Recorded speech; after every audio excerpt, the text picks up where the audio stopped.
Before I begin, I want to thank you all for being here. This pandemic has been brutal on all of us, but it also provided windows of opportunities to learn and invest time on ourselves.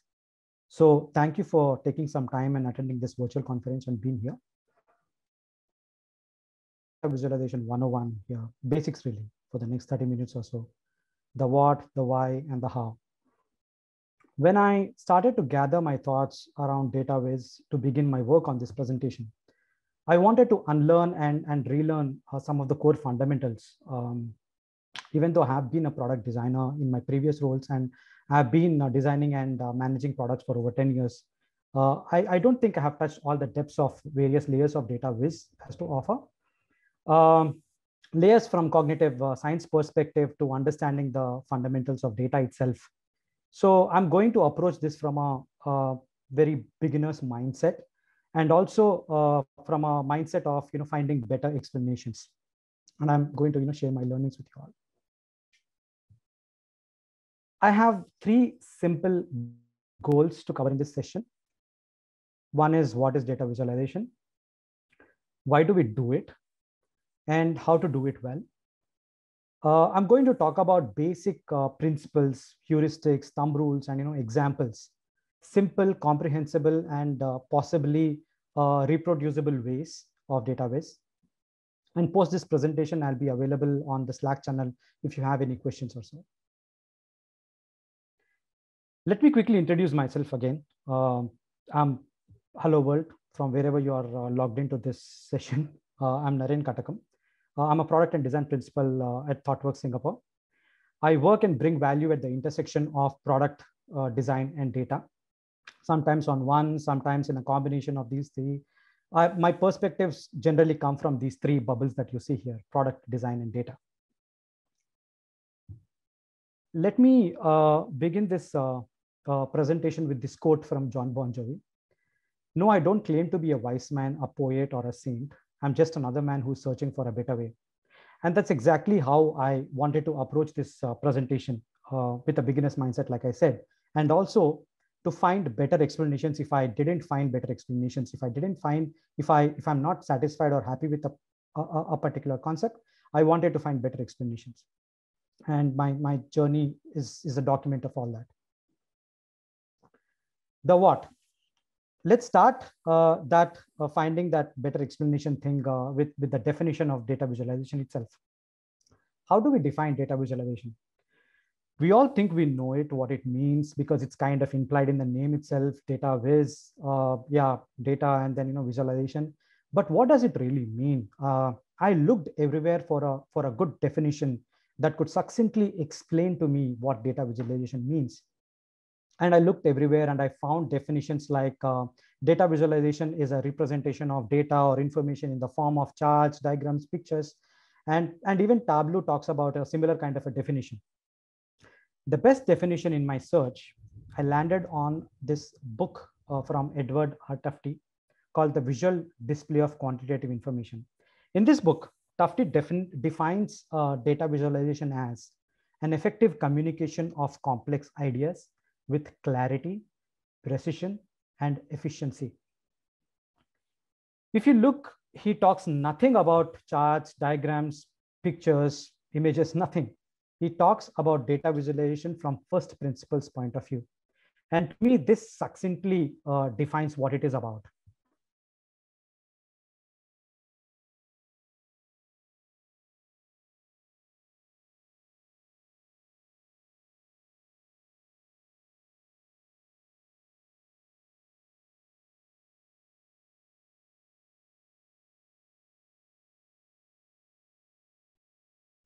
Now, the diagram that you see on this screen right now is more than 150 years old, 152 years to be very precise. This represents, this is Charles Joseph Minut's map, which describes Napoleon's disastrous campaign of Russia between 1812 and 1813. What is the beauty about this visualization is, why we do it is because it has a power to condense hundreds and thousands of pages of history books and chapters into one simple diagram to explain and give you insights all the major insights that you want to really know about a particular event. In this case, this particular Napoleon conquest on Russia event. Now, if you look, okay, if you follow my laser here, I'm going to just take you guys through this particular diagram. So if you look closely, there are two lines here. One is this brown or beige line, and the black of the journey of Napoleon soldiers, army, French army. They started the journey at a place called Kovno, and with a strength of around 422,000 soldiers. And they started their march or battle or conquest into Russia around this region. And a lot of battles took place. And as you can see from here, the thickness of this particular line keeps on dwindling and keeps on going and becoming thinner and thinner as you go along. So what happened is, during this particular course of time, Napoleon army started to attack Russia, and Russian army started to retreat back, drawing Napoleon army inside the territory. And as they were going back, they were burning down villages and crops and supplies as they were going back, to prevent to prevent this French army to feed off the land. And left with no choice, the Napoleon's army had to feed off their supplies as they were going down. And in the night, when supplies were dwindling, when soldiers used to come out, French soldiers used to come out, Russian soldiers used to track them and then kill them. And so the numbers were reducing greatly, to a point that they reach about 127,000 soldiers here at this particular point, place. And a great battle takes place between Russian army and French army. And so what happens is, from here, suddenly Russian army disappears. They go back to Moscow and they burn down entire Moscow, the same pattern that they have followed. And tricking French army, thinking that, okay, they have won the battle. So they march into Moscow only to find nothing there, burn down Moscow. And disappointed and nothing to conquer there, they start their return journey with the same 100,000 soldiers here. So at the gates of Moscow, they return back. And this black line represents the return journey. The problem here is, while they were doing the onward journey, the time was summer. So they were packed up with the summer gear. And by the time they were returning, it was harsh, cold, brutal winter. Particular year was extremely harsh, and which is represented by this particular line here, which documents the temperature along with the altitude of this particular place, the altitude of that place, and what the temperature and all that. So as the army started to go back to their hometown, the numbers started dwindling. There were a couple of events, and by the time they reached here, the other important aspect of this particular visualization is that it also records offshoot of certain army soldier splits. For example, 22,000 soldiers split here, but they rejoined the returning army, 6,000 of them. Similarly, 60,000 of them split here, offshoot here, and they rejoined 30,000 of them rejoined the returning army. So by this place, there were 50,000 of them. And there was a great disastrous event that happened when they were crossing this particular river here, reducing the numbers greatly. And by the time they went back, there were only 10,000 soldiers. What started off as a 422,000 soldiers ended as a 10,000 soldiers by the time they got back. So this particular visualization is a proof that you can condense and concise hundreds and thousands of chapters of verbal information about history books and all that, reduced to one simple piece of diagram. And that's the beauty of it. And the other important aspect or the brilliance of this particular map is that the way it integrates qualitative and quantitative information in the same visual representation. There are at least 6 parameters, right from location and dates to soldier splits or offshoots to soldier count to events and battles and other geographic information to temperature and lat longs to the distance covered or distance traveled and the direction of that particular travel to scale. So this is one of the most studied data maps over the past few decades, even century. Why do we do data visualization? So that's the whole point. The reason for me for picking that particular visual representation is the way we can simple diagram. And also in my experience as a product designer, as a product owner, as a product coach, wearing multiple hats has taught me that somehow we humans are hardwired to receive information in a story form. And if you want to understand how the evolutionary story behind these weaving stories and receiving stories, how single characteristic of listening to these stories, more specifically, we Homo sapiens having that ear for stories, is how that shaped our history. If you want to understand more about this, you should read this book called Sapiens by Yuval Noah Harari. Let me quickly pick a quote from this book, which will be able to tell you guys exactly what I mean. How did Homo sapiens manage to found cities comprising tens of thousands of inhabitants and empires ruling hundreds of millions? Large numbers of strangers can cooperate successfully by believing in a common myth or story. Any large-scale human cooperation, whether a modern state, a medieval church, and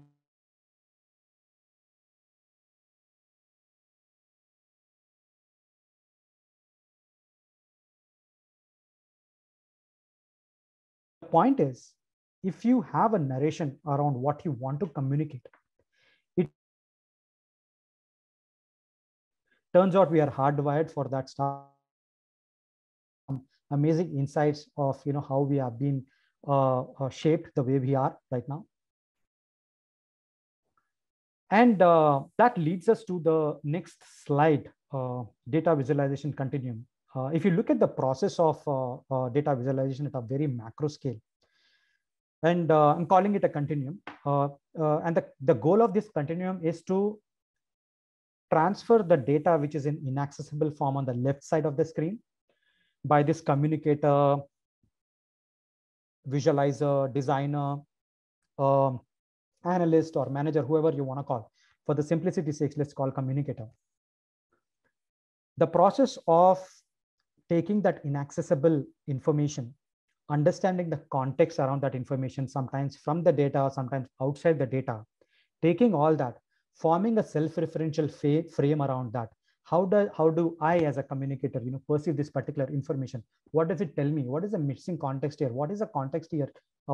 What kind of insights can I actually get from here? So you form that self-referential frame. From that self-referential frame, you transfer into a user who is perceiving the same information that I'm about to say is going to perceive this information to the end user. So by doing this, you are transferring or transmuting that data which is in inaccessible form to an accessible form. And storytelling is a great path to connect these different bridges. And in my experience,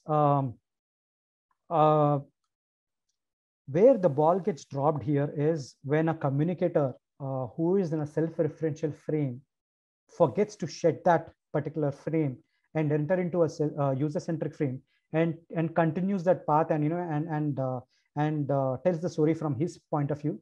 There are very less audience that can actually connect with him. So you should always remember to move from that self-referential frame to user-centric frame. And this is where the ball gets dropped a lot, and the point gets missed. And this is also where a lot of cognitive science that comes into picture. What makes sense to me? Does it make sense to you? What kind of mental models do I have as a communicator? Do you have the same mental models as an audience? How do we hack them? How do we break them? How do we deliver the information we want to communicate, and so on? Now, this brings us to the heaviest part of this session or presentation, the how. Let's just stay on the same data visualization continuum and try to understand what happens between the context, gaining the context, trying to understand, or taking that inaccessible data, trying to gain that context, and then how does a communicator do it? What does a process look like?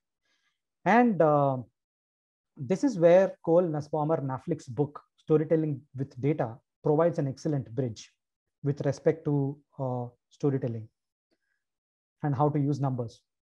Her book is considered as one of the seminal works in this area. And to give you a sense of her approach in this book, and this is a direct quote and I'm not paraphrasing. In school, we learn a lot about language and math. On the language side, we learn how to put words together into sentences and into stories. With math, we learn to make sense of numbers, but it's rare that these two sides are paired. No one teaches us how to tell stories with numbers. Let me read that again for you, the last line. No one teaches us how to tell stories.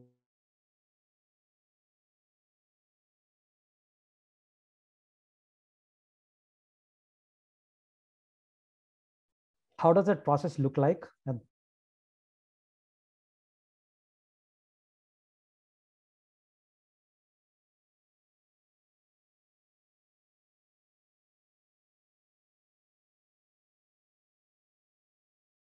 You shift the frame from from your self-referential to user-centric, and then form a story to tell or communicate that particular story to the audience.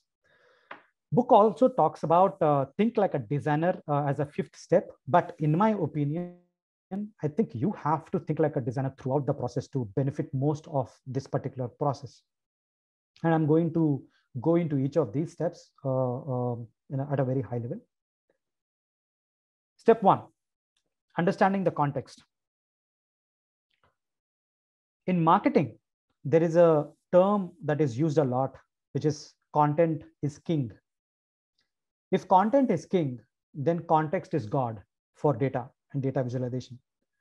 And that's exactly what you need to do first, understand the context around this particular data. Let me introduce you to these 4 dimensions, 4 core tenets of understanding any context. I'm writing here any because I'm slightly bullish here. And again, this is not coming from Nussbaumer's book. Again, like I mentioned in the earlier part of this presentation, I'm trying to find better explanations and approaching this from a beginner's mindset to understand and find simpler models. And this to me is a good framework to understand any context around any system. So there are 4 basic dimensions of this framework, which is understanding the enabling environment, understanding the actors or inputs in that enabling environment, the interaction that happens between various actors and inputs, and then outputs or outcomes. Now I put a little asterisk there in interactions because it is not doing great justice to what the gravity of that particular word is in context to these 4 dimensions. And probably I would have presented this way, the way I'm doing in any presentation, but not for a data visualization. So I wanted to go a bit visual here. So if I take the same 4 dimensions and put it in a visual form, this is what it looks like. So you have an enabling environment around encapsulating all the actors, interactions, and outputs and outcomes. Then you have actors and inputs interacting with each other, interacting with the enabling environment, interacting with the outputs and outcomes, and outputs and outcomes interacting with the enabling environment, with the actors and inputs, and between themselves. And there is a lot of interaction that happens here. And you this is where what I mean by think like a designer throughout the process. This is where your design thinking comes into picture to understand various interactions. The deeper you understand these interactions, the better system map that you can come up about that particular environment or the system in totality. Now, moving on to the second step, choosing an effective vision. Before we understand in selecting a visual for your data, we need to understand what visual encoding is. Visual encodings, or sometimes called as visual cues, refer to the process by which our mind remembers visual information or visual images. Think of visual encoding or visual cues like what alphabets are to language or words are to language, and this is visual encodings and visual cues are to data visualization. Things like dots, lines, bars, their position with respect to coordinate axis, length, angle, area, volume, color, hue and saturation, all these things. Let us understand each one by one. First, position. When you use position as a visual cue, Common example is a scattered plot. We compute the value of a point using a coordinate system. The point is mapped into, and we can compute the value between 2 points in the same thing, in the same visualization. But the limitation of this particular thing is when you have too many points, it becomes too challenging to compute values between 2 points. Moving on, you have another visual cue, length, which is a pretty commonly used visualization. Common example is bar chart. The length represents the value, straightforward. Another example is angle. Common type is pie chart. If you notice, I'm taking minutes oversimplified chart here. I have oversimplified all the minutes chart into this one. So what started as a 422,000 soldier conquest onto Russia reduced to only 10,000 people. Almost 98% of the soldiers died in that conquest. And angle and pie chart is one way to represent data. Direction. Direction is similar to angle, but the direction relies on the single vector and its slope in the coordinate system. Direction is particularly tricky because it's very difficult to visually differentiate between two lines if the slope is too small. So you have to use it when you are only very few entities, and when the differences is a lot. Another example, another encoding is shape, which is used a lot with scattered plot. Again, when you have a lot of categories, subcategories, and all that within a scattered plot, this is how you can differentiate between subcategories. Another encoding is area and volume. The bigger the area, the bigger the value of that particular entity. Color. Color encoding is particularly divided into two segments, commonly used as hue and saturation. To simplify this particular term and make it easy, hue means just simply a different color value, different color. Saturation means different shade of the same color, different intensity, and that's exactly how these things are used. Sometimes in combination, or sometimes in independently with each other. And yeah, so hue is used to denote different categories or different entities and all that. Saturation is used to define or denote intensity of the same category. So that's how these hue and saturation are used. Now, if you're thinking, is there an order or hierarchy? We spoke about an analogy between alphabets or words as akin to language. Same thing, visual encodings to data visualization. Is there a grammar to this? Is there a way you can use this in hierarchy? And I had a similar question, and that's how I landed at this particular research from 1985 by two scientists, William Cleveland and Robert McGill from AT&T Labs. They published this paper titled graphical perception, visual decoding of quantitative information on graphical displays of data. The study is a result of this perceptual ranking. The study was basically to understand, how users perceive various visual encoding, and resulted in this perceptual ranking. So what this study concluded is position is what audience would actually accurately estimate a particular data set.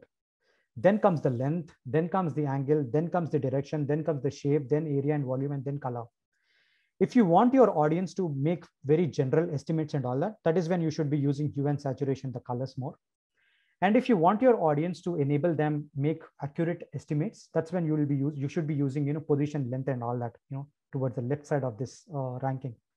So this is how you can actually use what you want to communicate. Moving to the third step, eliminate clutter. When we have so many visual encodings, so many options, so many rules, to play around with, there is often a danger that we might overuse them and making our visualization cluttered. And this is one of the things that we probably notice a lot in some research reports, poorly designed research reports. And to describe what eliminate clutter is, let me bring back Edward Tufte again from his 1983 book that I described in the earlier part of this presentation. He spoke about an interesting concept called data to ink ratio in that book, which is very simple. This data to ink ratio is also known as a signal to noise ratio, which defines as a ratio between the amount of ink used to describe data to the amount of ink used to describe everything else in the visual. And to me, this simplifies any visual representation, any infographic, any data visualization that you actually see.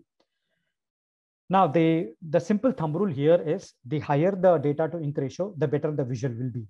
Let me demonstrate this quickly to you guys. On the left, you have a visualization, a typical visualization that you see in a lot of research reports. Here, type of food versus number of calories. And on the right, if I apply data to ink ratio and then remove all the ink which is not describing data, I end up with the right visualization. Clean, simple, clear to understand what exactly I'm trying to tell as a communicator.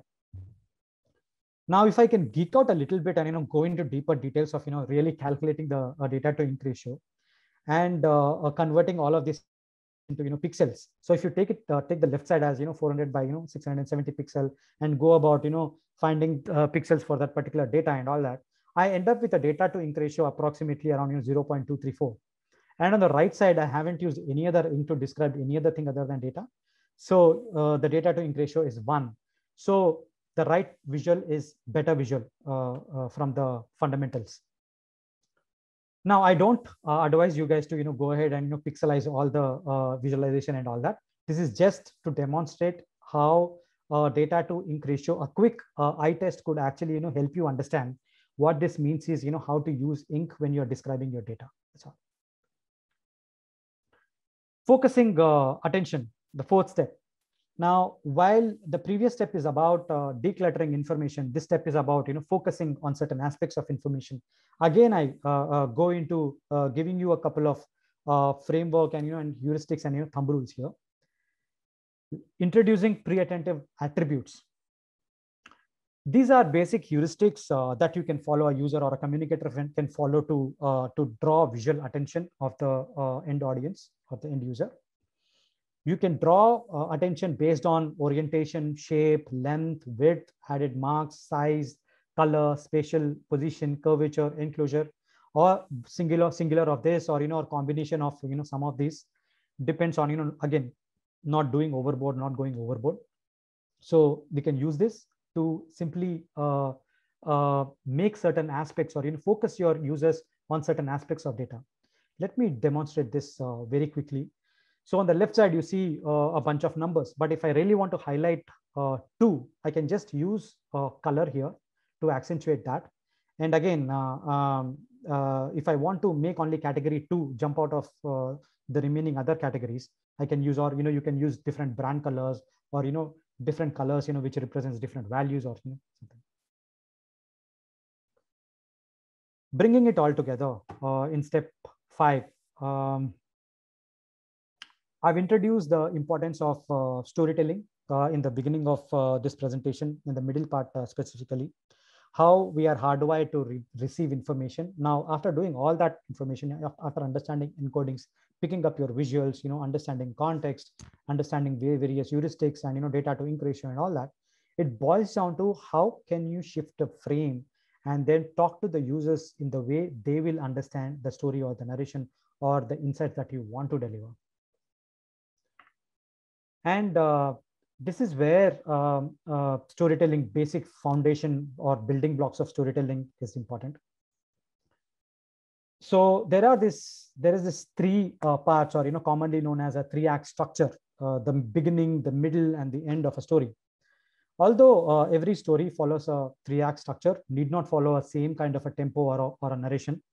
A same story can have multiple narrations. It all depends on how you add flavor to your story. So narration is how you add flavors to your story, and it's up to you how you want to define your narration, whether you want to keep it pretty interesting in the beginning and then attention grabbing in the middle and then awe-inspiring in the ending, or or how you want to use that blend of narration, what you want to communicate, what kind of tempo you want to use. It's absolutely up to you as a communicator.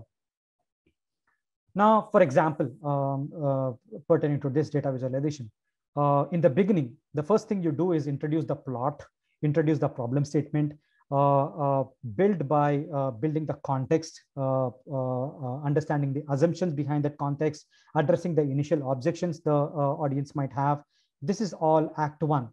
Then you slowly move to Act 2, where once you have set a stage on Act 1, you build on it, paint and develop the picture further.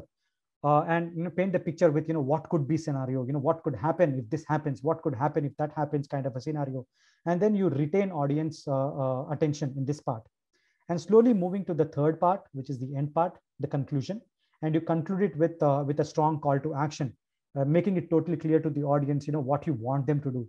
For example, like in the beginning, some data about climate change and all that.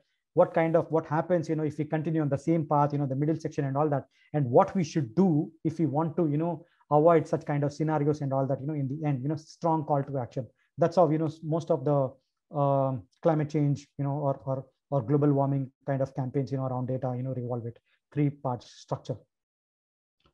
And to give you a little bit more insight into how we can actually do this and different ways of playing with the narration and all that. This is one of the movie plot visualization from Christopher Nolan's movie Interstellar, one of my favorite movies. This is how the story forms or is told between 3 timelines. The beauty of this visualization is it depicts a simple truth that future is uncertain.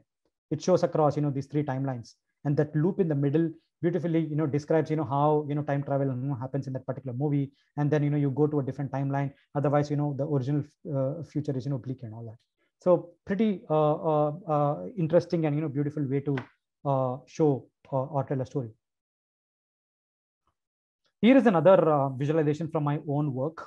I was working on this client pitch couple of months ago. I was asked to map out the evolution of industry, banking, personal identity.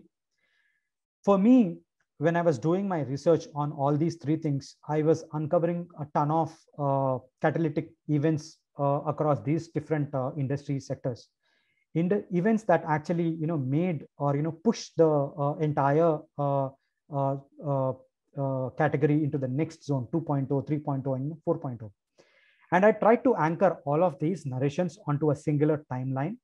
And I showed sometime in the future, a singularity could happen where all these timelines could merge together, and a beautiful singular experience can be created, with decentralized systems and all that.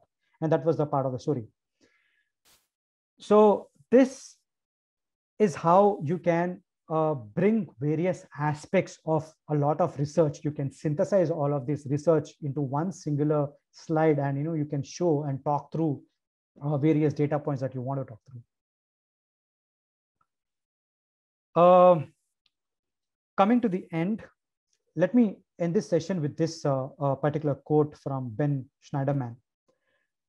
Visualization gives you answers to questions you didn't know you had. That pretty much how my journey has been when I was trying to go through and relearn and unlearn some of the processes and some of the core fundamentals that I have learned and used. It gave me insights, and it gave me answers to certain questions that I didn't know I had, and it made my it made me a better data person now. So the key takeaways. First, we spoke about the what, the definition of data visualization. We spoke about Charles Minnett's map, and we spoke about a book recommendation, Edward Tufte's book there. Then we moved to the why section, how human beings are ingrained to storytelling, how we really like stories. And then spoke about, in continuation, we spoke about data visualization continuum and what are the various macro steps involved there. Then there was a book recommendation on Yuval Noah Harari's Sapiens, understanding more into human psyche, what contributed to our evolution. Then we moved to the heavier part, how the visualization process from Cole Nussbaumer Knaflich's book, Storytelling Through Data, and how 6 steps are comprising, or 5 steps of that process contain of. and then the book recommendation of Nussbaumer Knaflich's book. So that brings us to the end of this presentation. You can reach me on Twitter or LinkedIn. You can find me. You can just Google me up. And if you have any questions, feedback, appreciation, anything, I'll be available on Slack for the next couple of minutes. Thank you so much for your time.